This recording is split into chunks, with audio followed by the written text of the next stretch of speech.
നോക്കിയാലും പച്ചപ്പാണ്. അങ്ങോട്ടേക്ക് നോക്കി അവിടെ ഒരു ആത്തിപ്പഴം. പണ്ടൊന്നും ഇവിടെ വലുതായിട്ട് ആത്തിപ്പഴം ഒന്നും ഇല്ലായിരുന്നു. ആദ്യമായിട്ടാണ് ഇവിടെ ആത്തിപ്പഴം തന്നെ വളർന്നത്. ഞാൻ അതുകൊണ്ട് തന്നെ വലുതായിട്ട് ഞാൻ ഈ സ്ഥലത്തേക്ക് കൂടുതൽ വരാറുള്ളത് സൈക്കിൾ ചവിട്ടാനാണ്. ഞാൻ ചില നേരത്ത് വരൂല, ചില സമയത്ത് വരും. അപ്പം നമ്മൾ ഈ വഴിയിൽ കൂടെയാണ് പോകാൻ പോണത്.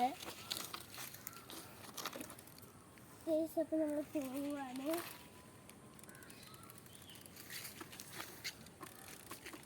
ഈ വഴിയിൽ കൂടെ ഇറങ്ങുമ്പോൾ ഇച്ചിരി സൂക്ഷിക്കണം.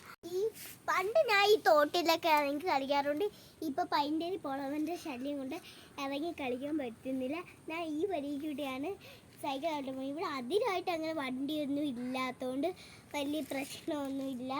അഥവാ വണ്ടി വന്നാൽ തന്നെ ഇവിടെ കുറേ സ്ഥലങ്ങളൊക്കെ ഉണ്ട്. അതുകൊണ്ട് തന്നെ വലിയ പ്രശ്നമൊന്നുമില്ല. അപ്പോൾ നമുക്ക് സൈക്കിൾ ചവിട്ടാൻ തുടങ്ങാം. ഞാനങ്ങനെ ദൂരെയൊന്നും പോകാറില്ല. ജസ്റ്റ് ഇങ്ങനെ അടുത്തൊക്കെ ഓടിക്കാറുള്ളൂ.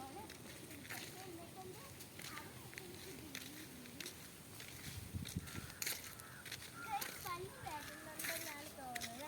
അപ്പോൾ നമുക്ക് നേരെ തിരിച്ച് അങ്ങോട്ടുള്ള വഴികളൊക്കെ കാണാം. അപ്പം അങ്ങോട്ടൊക്കെയുള്ള വഴികളെന്നൊക്കെ ചോദിച്ചാൽ നല്ല എക്സ്പീരിയൻസ് ഒക്കെയുള്ള വഴികളാണ്. അപ്പം ഞാൻ സൗണ്ട് എടുക്കുന്നുണ്ട്. ഇവിടെ വലുതായിട്ട്